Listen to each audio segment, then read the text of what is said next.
What's up, folks? Casual Dad here to talk about the Excavation campaign, about the Votann who hate Necrons, but they make you play as the Necrons, which, brutal. So, the biggest thing about this campaign is the modifier is Battle Scars. So you get full deck points, you'll get your full number of card slots, but then anytime you lose a card in this campaign, it is then gone, and you can't use it in later steps of the campaign, which is a tricky one. And there are two ways to approach that. Number one is don't lose cards, obviously. Number two is be offensive enough to where you kill stuff faster than you lose cards. And both of those kind of are together, but they're also different, because you can build Necron decks to be extremely durable or deal a whole lot of damage very quickly, and some degree of both, but you want to decide based on your card level which one you're going to go towards more. Now, if your cards are lower level, one of the tricky parts you're going to run into is that they don't have the kind of oomph that you need. So let's just go ahead and real quick talk about the individual warlords. Of the warlords available, the two that I personally would recommend the most are going to be Corpse Lord and Manifest Nightmare. Manifest Nightmare is going to give you the best possible defense that'll help your cards die more slowly while doing the same amount of damage they would normally. Corpse Lord will help you actively heal your cards and allow you to just keep them very, very durable, again, while doing damage the same level. But now the biggest difference between the two is if you're going to run Manifest Nightmare, this guy right here, his ability is, when defending, if a Necron card does not make an attack, reduce the damage dealt to it by 40%. Now, that's so on your opponent's turn, when they hit you, if the card they hit doesn't have the attack type listed or the attack type used in the attack, it will take roughly half damage, a little bit more than half damage. So, of course, the thing you really want to emphasize there to get the most out of it is you want cards that have fear, because that will stack, or you want cards that only have a single attack type, either just ranged or just melee, so that if they're hit by the other attack type, it will trigger this defensive ability. So that's where you really want to look at your card levels and see which cards you have, whether you have more cards that have high melee or more cards that have high ranged, and then pick that as kind of your theme to build around. And now I do think that of the two, Manifest is going to be a little bit stronger in this, but the Corpse Lord is a little bit easier to get, and he is agnostic to what types. So say you look at your card collection and none of your cards you don't have a strong theme between ranged or melee. All of your cards are kind of somewhere in the middle and don't do great. In that case, I would go Corpse Lord, because he himself is a little bit more durable at low level. He's got that Medicae, he's got Medicae, and he's got that healing ability that you can use to top off your cards in turns where you're not attacking. So, and his ability is anytime a Necron card readies, they gain plus 10 wounds. So combine that with Medicae and regen, and your deck will just become incredibly resilient. The other kind of key point you can have here is that your deck can be either a full deck, like the one I've got from Manifest Nightmare right here, or you can go for a more top-heavy, thicker deck. And the more top-heavy deck will lean on your more expensive cards, assuming, of course, that they are going to die more slowly. So for durability, Nightbringer's a great one, because he does have that fear, depending on what level you have. He does have both attack types, but does skew melee. So when you're looking at kind of what cards to use, that's one to certainly think of. If you're running a thinner deck with fewer cards, you do want to emphasize durability or the ability to do extra damage, or both, because you're going to have these cards, they're not going to have as many cards in the deck, so you're going to need to punch above their weight. So some easy calls, I like this guy. Very high ranged attack, very high hit points, also has regen. That's one that's really good in your Manifest Nightmare deck if you do shooting. But then the regen really combos well with the Corpse Lord. So if you need to ready and build up some extra wounds, you can build up a lot of wounds really, really fast. Another couple of pieces to consider, of course, if you have high-level Satan, there are great ones to do. But if you have, just let's see how many of these guys we can squeeze in here. So you've got your Fear cards, you get Fear and Shields.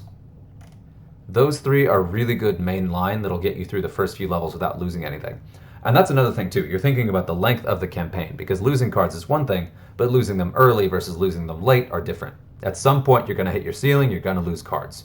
So if you know that's going to happen sooner than later, then play your first couple games with a bunch of chaff cards. Cards you're not going to use later. The early rounds are easier, and so as you start losing those cards, it's going to hurt less. And then you switch to the beefier heavy hitters later, or you can start with the heavy hitters so that you have as many cards as possible for later in the game. Those are the two ways to approach this. So I'm going to go ahead and show my Manifest Nightmare deck real quick. And so this is my kind of funky Manifest Nightmare soup. These first two both have just melee. Actually, these first three have only melee, so I get a lot of defense if my Votann opponent is shooting. And then this one also, let's see, actually, all 6 of these on the left all have just melee, so they're very tanky against ranged. And then also you've got some high level, you've got decent hit points with Berserk, which does both, gives you that durability, but then also increases your attack. So you're hitting hard and tanking a lot of fire and not likely to die. This guy, if you've got him, absolutely spectacular in this modifier because he's got 200 health that they have to get through twice. And that's a note on endless cards, is that if a card is endless and the first copy is destroyed, you don't lose it. You'll still have it as long as one copy is on the table at the end of the game. You'll get to keep it and use it for the rest of the campaign or for later missions. So that's one thing to watch out for. I would avoid the cheaper ones. The cheap endless is not the worst call. You're gonna lose it, but it's gonna have to die twice. Votann don't have a ton of barrage. They don't have a ton of furious charge, so they're likely to have to individually kill it twice to give you some time to do some work on the other flank. So it's not a bad card to throw in there. Just know that you're going to get maybe 1 turn out of it if you deploy it. That's another thing too. Just because it's in your deck doesn't mean it's actually going to hit the table in the first few rounds. So shield, fear, Medicae, regen. These are the things you want to prioritize. I know a lot of players are tackling this with lower level collections. This is going to be a challenging one. Luckily, it's got the slow ramp, so even at this point, for through day 1, shouldn't have any trouble. So I'm just going to play a game real quick. I don't want this to be a super long video. I just wanted to kind of focus on the philosophy and kind of give some quick tips on how to help with this. If you don't have either Manifest Nightmare or the Corpse Lord, the next best is going to be your Nemesor Zandrek, because he's effectively an endless card. So you can play him and the taunt will protect your surviving bodyguards and then will also protect him. So even if you lose the taunt bodyguard, you'll get to keep the Nemesor and play him again. So he's a really good, very effective one. He also, and there's that range defense applying right there to where I'm barely taking any damage on this deck. And I am, you can see, taking full damage and decent damage when he attacks me back on my turn, but it's still enough of a swing that I've got the defensive edge and I should be okay. Now I'm only on level 6 here. Up to level 6 was quite easy. I didn't have any trouble. That could be a problem right away because now I'm seeing the heavier cards. Another cool thing about the Manifest Nightmare is that there are 2 psychic cards available to Votann, and anytime you see those, you're guaranteed to get your defensive bonus with the Manifest Nightmare, which is awesome. Love that. And you can see this guy with the Berserk cranking up there. Of course, Berserk is really going to only help you very much if it's over a certain level, so don't even worry about it if it's below level 3. If it's level 2 or below, wouldn't worry about it. But right there you can see him tanking fire, and he's at this level. Berserk is so good in Manifest Nightmare because I'm taking less damage to gain the same amount of attack power back. And you do want to watch out for those judgment tokens. So just to talk this through, this Warlord, every time your friendly card kills an opposing Votann card, it gets a judgment token.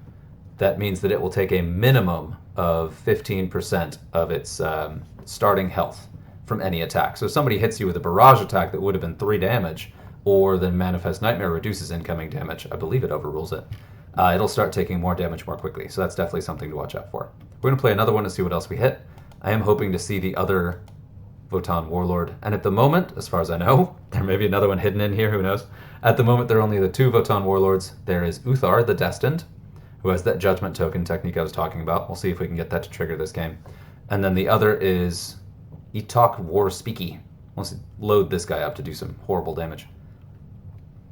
And Etok has the ability where the first time a friendly card is deployed, or each turn, the first card deployed each turn will get a vortexy thing that will target the opposing card across from it and remove all of its special abilities. So for example, right now, his first card deployed was this one, so it would remove Berserk from this guy for I think 3-4 turns. Boom. Okay, so we may see this in effect. So he got a kill. Now he's got a judgment token. This number will change based on the base health, so 30. So what you're going to see is when this guy shoots, assuming he lives through this. Yeah, he'll live through this. When this barrage card shoots, it's going to barrage this guy, and you're going to see the damage be very different between Trazen. No, Unrunkir. Yeah, Unrunkir versus the... bummer. Never mind. All right, so let's watch for some really low attacks. Okay. We're not going to see a trigger. But now he's got a second kill, so that's a second judgment token, and these stack. So now if he takes any hit at all, it will be a minimum of 90 damage. So that's something you want to watch out for. And something that makes the thin decks I mentioned earlier a little bit less effective in this campaign is that if you have just 3 cards on the board, they're going to rack up a lot of kills, and because they have a lot of health, that means that any attacks against them are going to do a lot of damage very quickly. So there we go. That's what I would do with that. That was just 2 really quick games. And then let's take another look at those cards real quick, and then I'll wrap this, because again, I don't want it to be too long. You may note that also I'm building a deck with max bonus to get the free copies of the Scarabs. I wouldn't worry about that. Just because the Scarabs are an extremely common... Oh, I can't look at the cards. just because the Scarabs are an extremely common card, you'll get more copies of them, no worries. So you don't really need to work for that. The good news, though, is that almost every Necron card is a bonus card. So it has the ringed border will give you bonus points in getting these feeding machines in this quest. But the more cards you have with the bonus in your deck, the more bonus you're going to build up. So if you're running a deck that's not full, that's where you'll see this bar go up much more slowly. So let's take another look at the cards real fast. So again, like I said, your top warlords are going to be the Manifest Nightmare. Even if your Manifest Nightmare itself is very low level, the ability it applies to your cards will be really, really powerful in this campaign. And then the Corpse Lord, who also is going to emphasize that durability. Some honorable mentions, Trazen is not bad because they'll give you extra cards, and if you lose Votann cards that you captured, doesn't matter, they don't count for your total. So he's a way to kind of beef your total deck points. Nemesis, of course, like I said, he himself has that endless ability and a taunt second body that will help protect your bodyguards on the table and then also protect him, so he's not bad. He also has a passive buff throughout the game that'll buff either your ranged or your melee, so the offensive side. Uthakar is not bad. He'd be way low on my list on this. He's all about pure offense, not in defense at all, which is a way to play it, but he's expensive enough. I'd expect to lose him fairly quickly, and his ability is best with your cheaper, weaker cards giving a flat buff to their attack stats. Whatever. You can use him with a bunch of chaff cards that you don't expect to use ever again. Maybe you're running out of stuff later. It's fine. Stormlord you can use, and actually he's not bad. If you load up with regen cards, regen and fear cards, and then ready on your turn, you'll get free damage across the board without taking attacks back. That'll give your cards time to build up bonuses and regen some health and keep their shields while still dealing offensive damage. So Stormlord's not a bad call either, but he's got a combination of being very expensive and being very elite. And since most of the games you're going to play against Uthar the Destined, as he racks up kills, he's going to become very, very vulnerable in the late game. So I would expect to lose him if you bring him, but he's not a bad one to put in there. So they all have something to bring to the table. This is going to be an interesting campaign. And you are going to start losing cards fairly quickly here. Probably not today, but certainly tomorrow as we get higher up into the plasma charges and deeper into the campaign. So it's a fun one. Hopefully that was helpful. Good luck out there, and let me know what you think.